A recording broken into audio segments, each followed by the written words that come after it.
I think of the men and machines and friends and ideas and philosophy and spirit.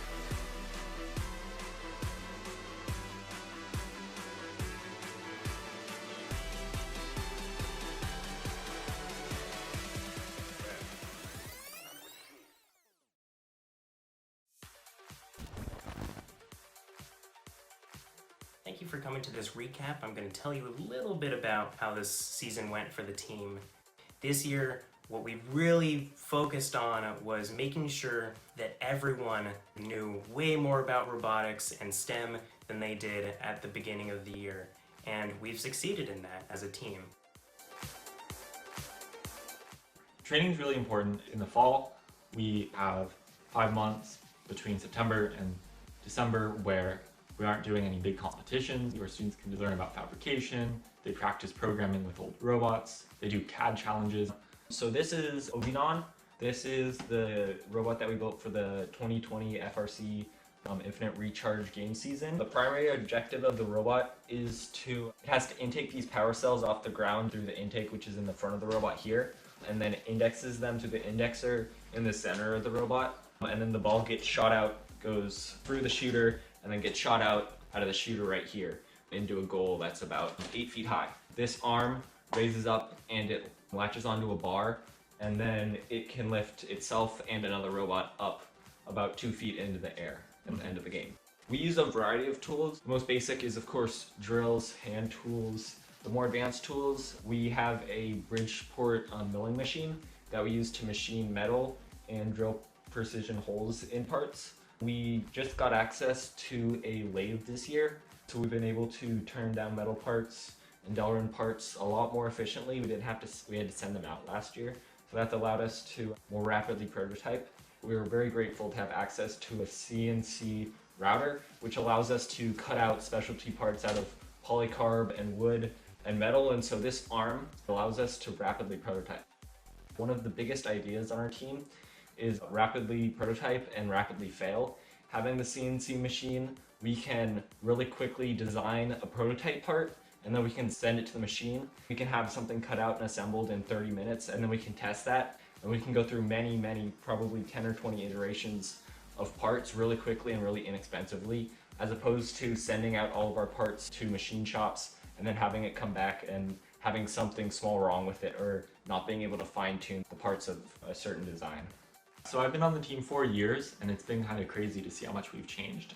I think in particular our skills with designing and CADing have definitely changed. That's where we designed the whole robot on a computer to make sure that everything would work together. 4 years ago, we didn't CAD a robot at all. We just started trying things with metal. This year, the entire robot was CADed before it was even built. That's everything from this arm and the intake. So we could test it in CAD and make sure that it worked. We were able to create a complex CAD model of a robot, in addition to a lightweight metal cart we used to move the robot around during competitions. I am especially proud that we were able to utilize the more advanced functions of SolidWorks, the CAD software we use, to quickly make complex parts for prototyping. We made heavy use of configurations that allowed us to prototype extremely quickly. Because of our strong CAD team, we were able to pursue more challenging design goals this year.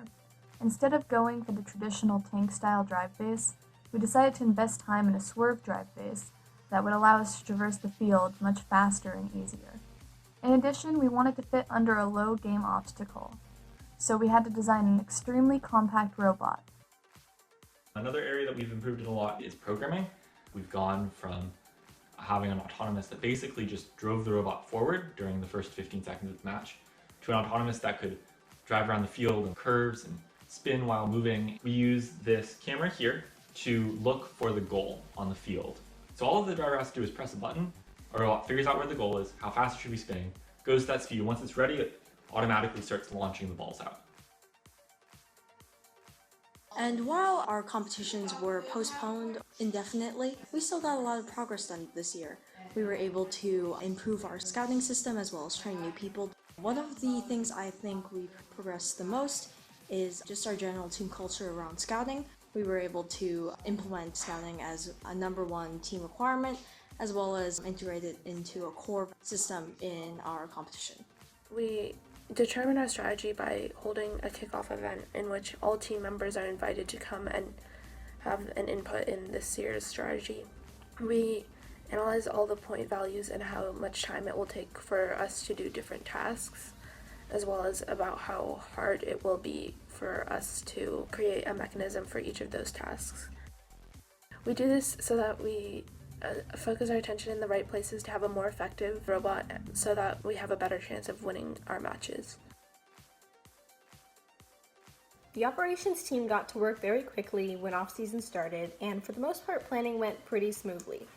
The business team took a lot of measures to present our team in a professional manner, and I'm really proud of them. Securing sponsorships and fundraising were an even larger part of operations work than they were in previous years. I'd say the biggest project we executed this year was our team fundraising initiative.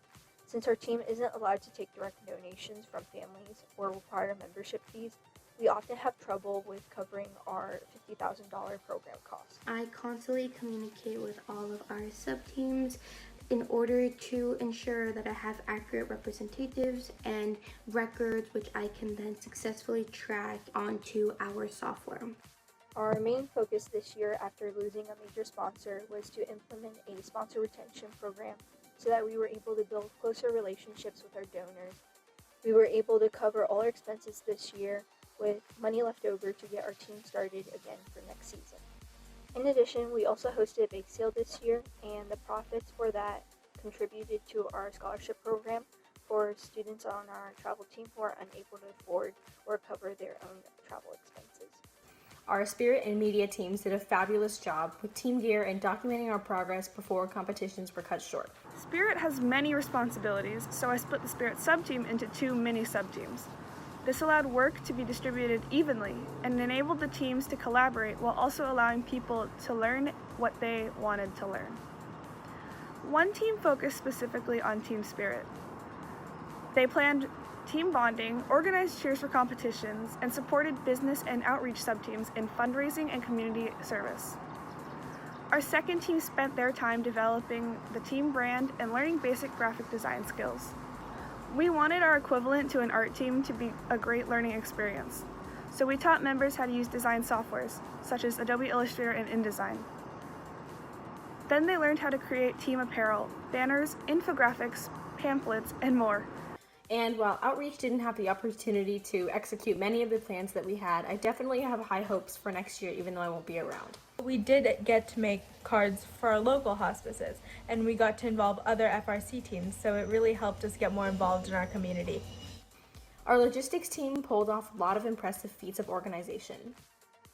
We had some changes in leadership in the operations team, but the new leaders handled their new roles extraordinarily well. The experience of having actual sub-teams and heads made the operations team overall much more organized than it was last year. Delegation was definitely easier, and I felt like things moved really fluidly. In terms of statistics for this year, we maintained a higher percentage of students than in previous years, which is really, really great. Every year, school community meetings, we bring the robot and show it off to the whole school. I believe this year we had almost 100 students express interest in the team through this kind of outreach program in the fall. And we managed to retain, I believe, about 60 of them. Our team's involvement with girls has gone from bare minimum my sophomore year to quite a lot.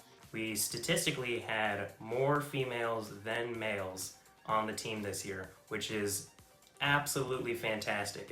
But I'd like to think that there's been an increase in females in leadership and just in general involvement of females with the team, which makes it a lot more comforting for new members to join.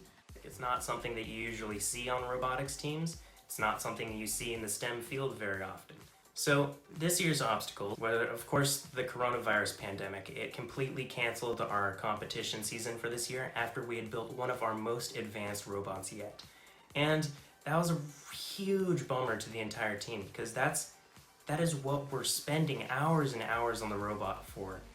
And we got to that point where we were at our first competition. We were there, they say that they're going to continue. The next morning, just when competition is about to start, we're loaded in, ready to go.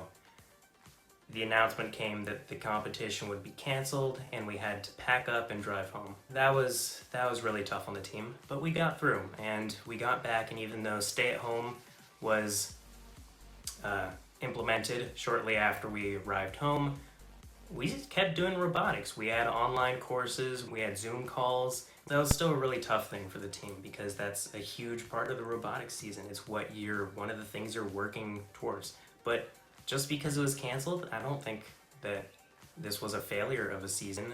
I had fun. I saw other people having fun just during the build season and the startup and the off-season events in the beginning of the year. We made friends, we laughed, we had jokes, we learned so much.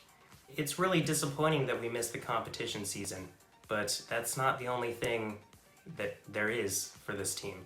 And I do think that while we missed out, this season was still a success. We accomplished our goals. I think that's really what matters. I think it was a good season. For the seniors, it was bittersweet because it was our last season. We wanted to see that one last competition. But hey, in college, we have the opportunity to mentor new FRC teams, and I'm gonna take full advantage of that. It sounds amazing.